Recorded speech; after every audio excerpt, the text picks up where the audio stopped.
No, you shut up. Sorry, go ahead. Scared me for a second. No, you shut up. That's funny. No, you shut up. Oh, hi, everybody. Oh, hey there.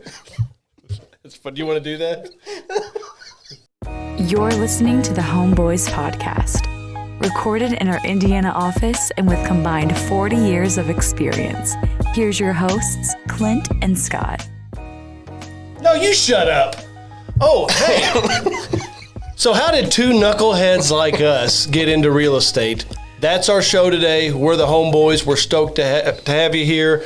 My name is Clint Wetherill. I'm here with my co-host, Scott Adams. How are you? Couldn't be better. Couldn't be better? Yeah, great intro. Well, thank you. Maybe you're just asking yourself, how do you break into real estate? Maybe you're also just wanting a different perspective on how two knuckleheads like us got into real estate. But we're kind of going rogue and off script today, and just we're just going to have a discussion on how we got into it. So sure. I'm pretty excited to do it. I'm really excited to talk about you and your real estate career, because you actually got into real estate whenever you were in college, which has always blown my mind, because I was not concentrated on real estate whenever I was in college, nor was I really concentrated on academics, all that much. It was more keg parties and very focused on beer. Very focused on beer. Yeah, but you broke in at a wild time, and I think it's your story is a lot more exciting and interesting than mine. So why don't you just reach out to our listeners, tell them, how did Scott Adams break into real estate? Well, you gave me too much credit about college because I was focused mostly on beer. I also happened to be around a lot of interesting folks who had families that came from real estate. So, it kind of lit a little fire of interest. And because I was not very focused on school like I should have been, I had lots of free time to go around to we both went to Indiana University. So I had time to go to the courthouse and just ask stupid questions as a stupid kid. And I learned a lot. So I used my student loan money. Because obviously there was nothing online at that point. Oh, no. That everything was going through books at the courthouse. No. And, you weren't, when you started IU, I doubt the internet was even really fully there at that time. I think my year, I'm 2 years younger than you.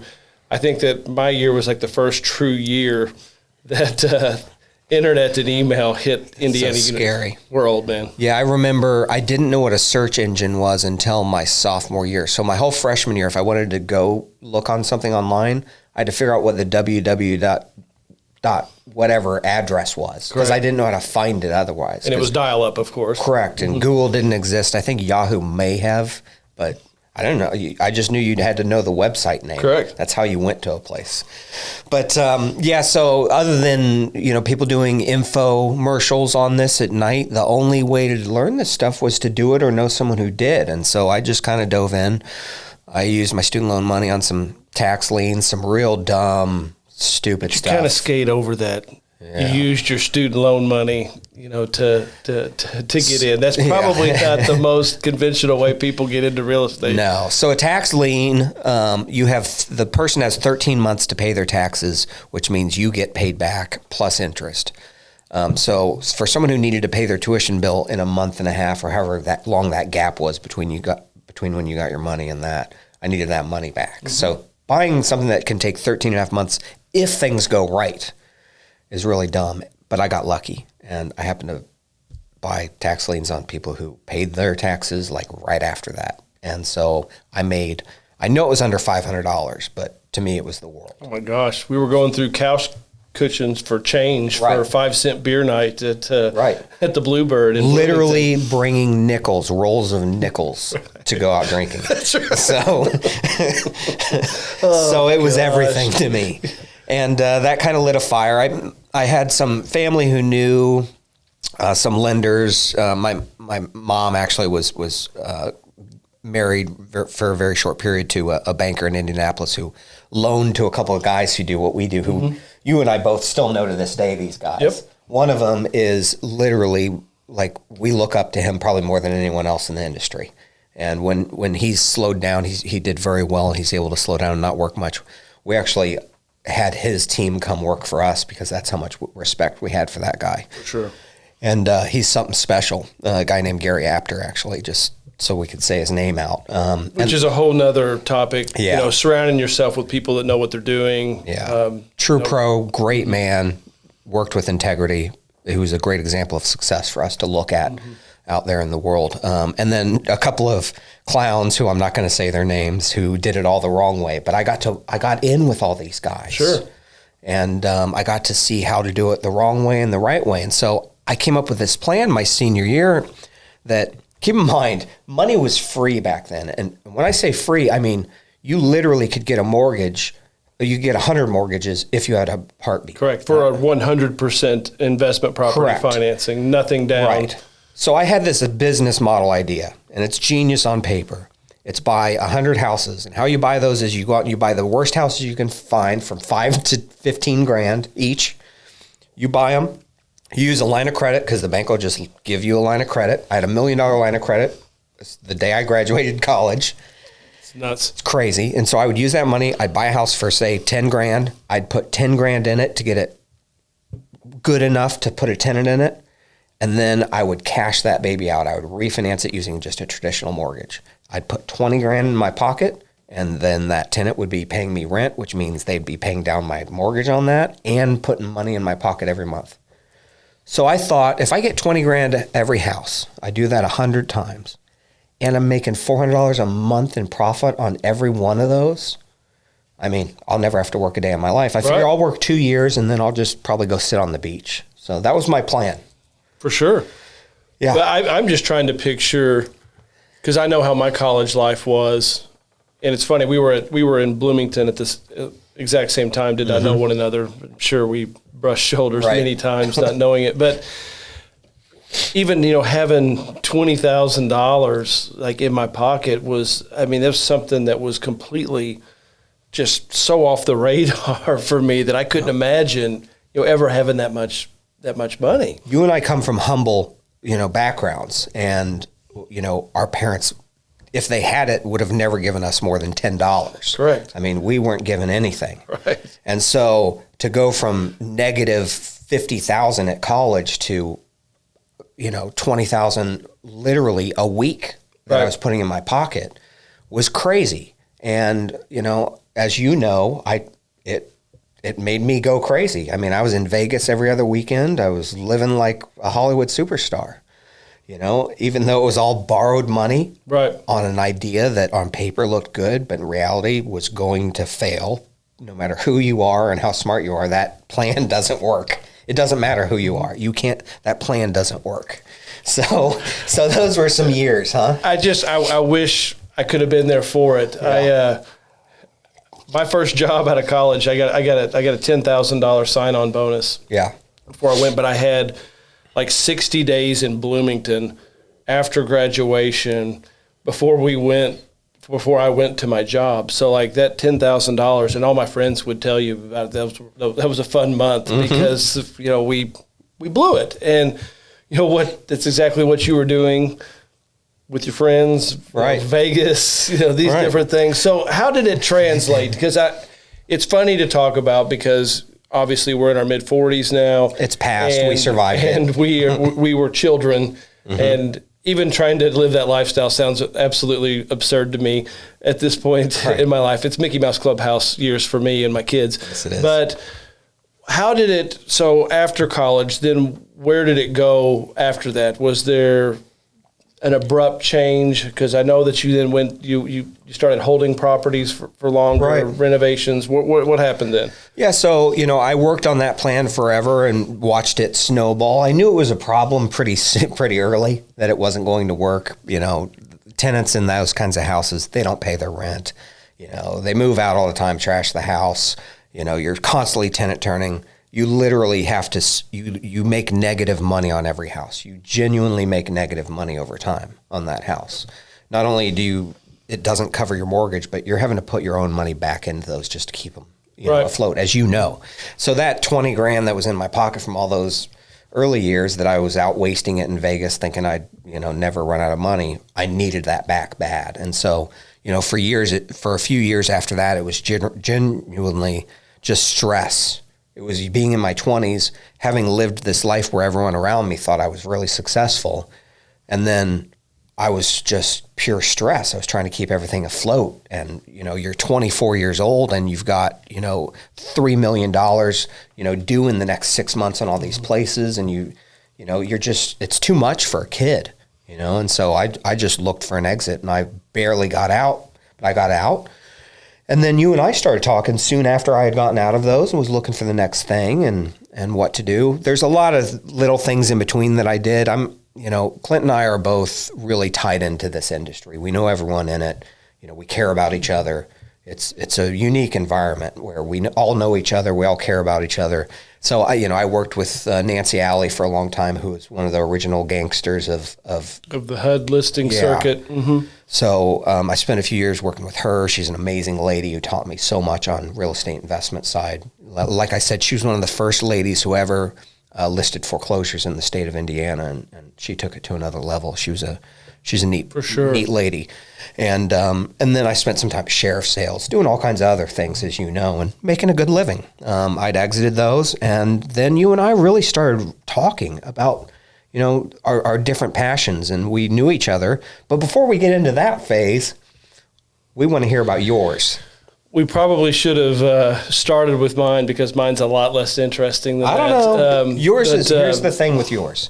And I want people to really pay attention to yours because it's feasible. It's doable for just about anyone the way you did it. It was very an unattractive approach to real estate because it was on a small scale. I graduated college. I went to work in corporate America. I had a business-to-business sales job that I loved the people I work with, still talk to a lot of them to this day. Always interested in real estate, and I just started combing properties with an agent. And I just one night you decided I'm going to do this? There was a lot of foreclosures, and there was a lot of buzz about foreclosures because what had happened is between like 98 and 2005, call it, there were neighborhoods that shot up overnight. So I brought up an example. So say, this house here was just a couple of years old at that time, and I didn't have any know-how as far as fixing up homes. That's the actual house. That's the actual house. That's what it looked like when I bought it. It's got the boarded window, but everything inside was actually in pretty good shape. The house was only like 18 months old whenever I bought it. That kind of helped me in several different ways. One, I had no Rolodex of contractors at the time, and two, I was relatively handy enough to be dangerous. So a house that's just 18 months old was easy for me to fix up on my own. So bought a house, nights and weekends, put on my paint clothes, go in, paint every square inch of it, some light fixtures, some other things that would require to spruce up, and then I put a for sale sign in the yard. Could you do flooring? No, I contracted out all the flooring. Okay. Well, I shouldn't say that. That was about the time laminate flooring was becoming popular. And you could have done that. It was pretty common on the first floor, at least half of the first floor, to do laminate flooring back then. I did a lot of that. But anyhow, generally contracted out the flooring. That would take me about a month and a half to get ready, doing it myself. And you were working a full-time job still. Working a full-time job. Okay. So yeah, I didn't do very well on the first couple, but I did well enough to know that there was a future in it. So I kept doing it. My next few houses, the margins got a lot better. Then I decided I was going to quit my day job. So I quit my day job. I got rid of my company car. I drove a 2-door Ford Escort around for a few years. Just because I was so scared that I wasn't going to be able to pay my bills. So Vegas trips it was the complete opposite of that. Right. I was scared to death. But this model, there was a lot of houses like this that were just a few years old. And I was telling anybody, a bad deal, I was making $10,000, and a great deal, I was making $30,000. This was something you could do in your spare time while still making good income. It was a hard life, and I was in my early 20s, so I would work all day, and then I'd go home and eat, and then I was working till midnight. It was a hard life. But when you're 24 years old, like, who cares? I'd put on some rock music and put my painting jeans on and, crank it out through the night. But anyhow, after I quit my day job, I kind of ramped it up, and I was doing several at a time. And like I said, I would tell people, bad deal, 10K, great deal, 30. And people started listening to me say these things. And then it started creating a buzz with the people that I talked to. So in between there, I fired my real estate agent, got my license myself, and then I had people that wanted me to help them do the same thing. So fast forward about 12 months, I've got probably 10 clients that I'm helping to turn houses. So I'm finding them. So you're a flipper. I'm a flipper. That's all it was. Just like on I'm TV. Finding a house. Well, right. It's not quite like TV. Our margins are a little different in Indiana. Right. And the houses I was doing was not very exciting. I used the same paint in every room of the house. Yeah. On every house, the exact same paint. The same light fixtures, the same flooring. Everything was just a production. But anyhow, I became a one-man realtor general contractor combo where I had crews at that point that were doing the paint. I was showing up, making sure, supervising these different jobs, and it was the greatest job in the history of the world. It was very, there wasn't a ton of stress, and the satisfaction was incredible, and we were selling our houses right away. Fast forward to 2006-ish, the economy started slowing down. Right. And then we know what happened started in 2007, and especially 8, 9, and 10. Right. So at that point, none of our houses were selling, like zero. Like our for sale signs are literally just collecting dust. And by you're talking the ones you're doing, whatever's in your pipeline that you're doing, plus all these other people you're helping flip houses. Correct. And they're all all looking to you for answers for these because you're Correct. the man handling all this. And at the same time, mind you, I'm offering on houses like crazy. So not only is it the ones that have the for sale signs, it's the ones that are getting ready to have for sale signs. So we had to evolve or die, which I think is very important in real estate. People get tunnel vision and say, this is what I'm going to do, and this is all I'm going to do. And the economic shifts will bury a person. And had we just left our for sale signs in the yard, none of us would be in real estate to this day. We switched them out to for rent signs. Smart. And I became a property manager, overnight. At that same time, whenever houses stopped selling, I had a friend in real estate that was considerably older than me. We formed a partnership, and his accounting background was probably one of the biggest assets that I've ever had in business. His name is Harvey Polukoff. We were business partners for a long time. We're still great friends today. Sure. It got to the point with our business, I was really ready to grow, and Harvey was in more the honeymoon, not the honeymoon phase, but the twilight phase of his career. Sure, he's in his 60s. He's correct. ready to wind down. You're ready to fire up. And so anyhow, that's about the time that, you and I had started. But, I look back on the past and, take his accounting background that I've taken it into our business, and, he's since not in business anymore, but some of the employees that he had now, that him and I had together now work for us. That's right. But the journey into real estate, the thing that I think helped me the most was I kept income coming in until I knew that I could do it on my own. And even then, I still didn't know truly how the market was because I was so young and naive, and I never saw the Great Recession coming.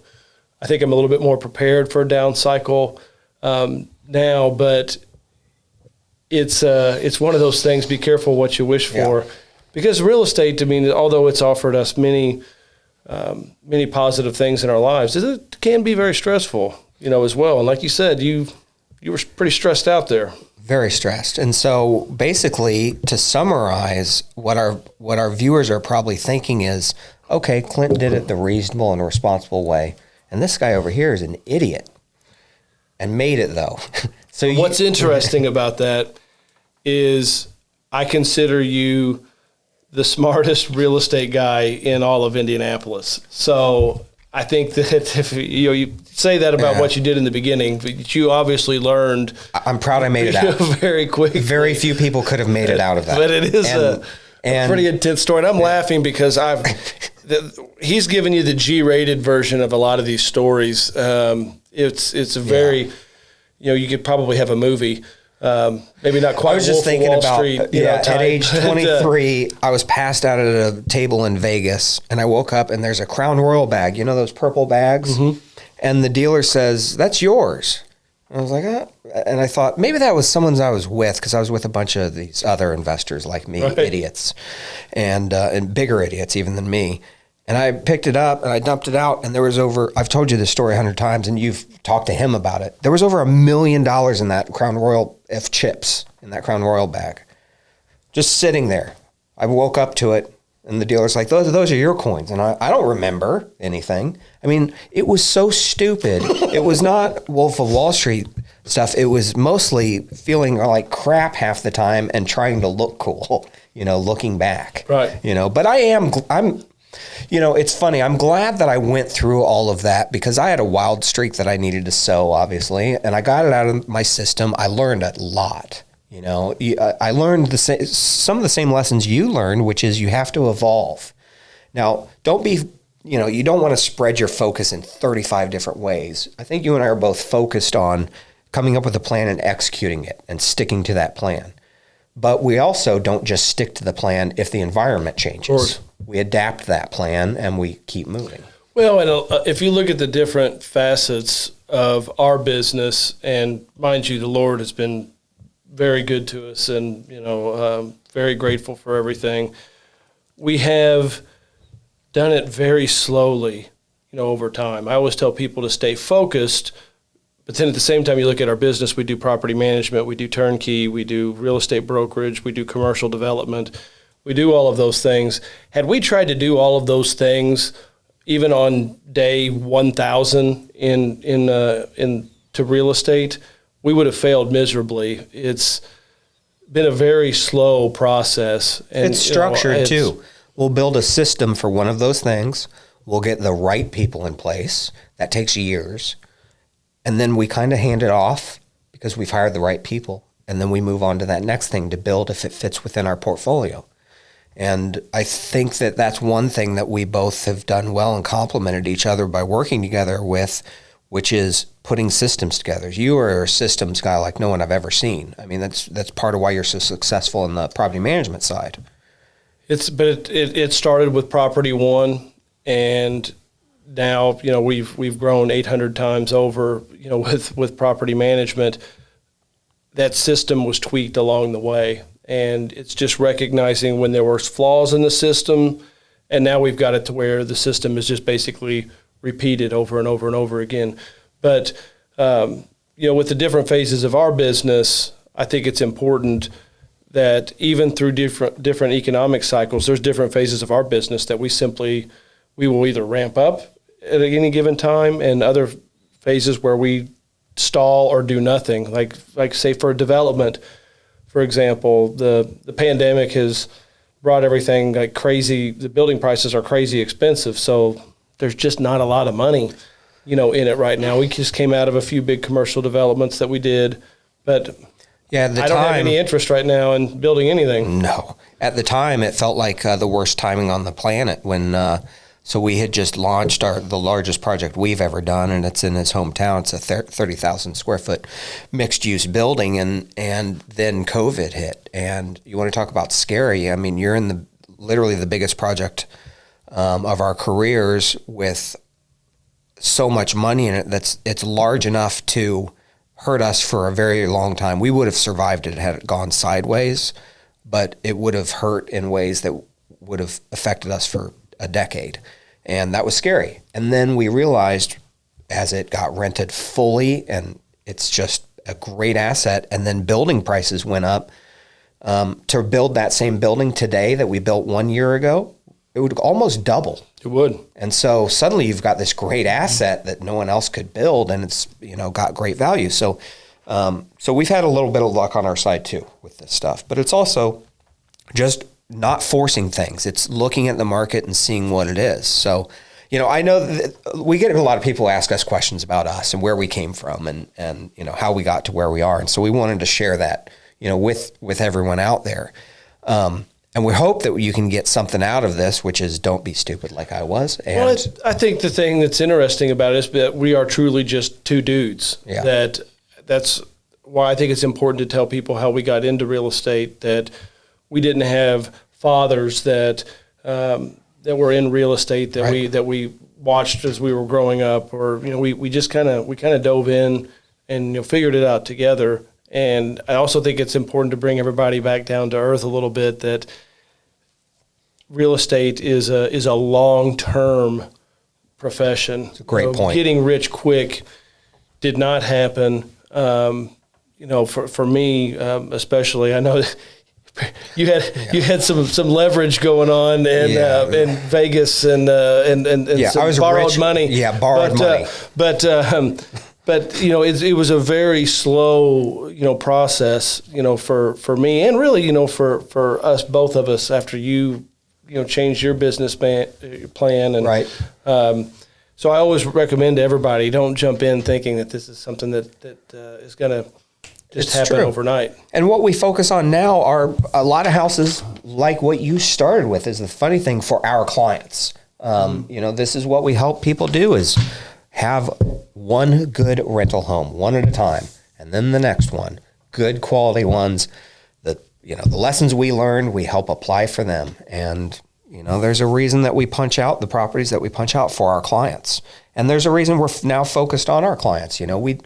We can look back at our careers and with a little bit of pride that we've made it to where we are. And it's really fun to now help other people hit their goals. Because what I find interesting is both of us were very selfish in our careers. It was all about us. I wasn't looking to help clients become wealthy in real estate. I was looking to become wealthy in real estate.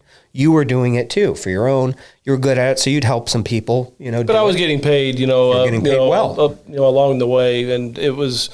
But But now at this phase in our careers, we've kind of sunsetted that, and it's almost more rewarding watching these other people succeed now. Oh, and I can't tell you how much of my day is just literally game planning on the phone with our customers. Right.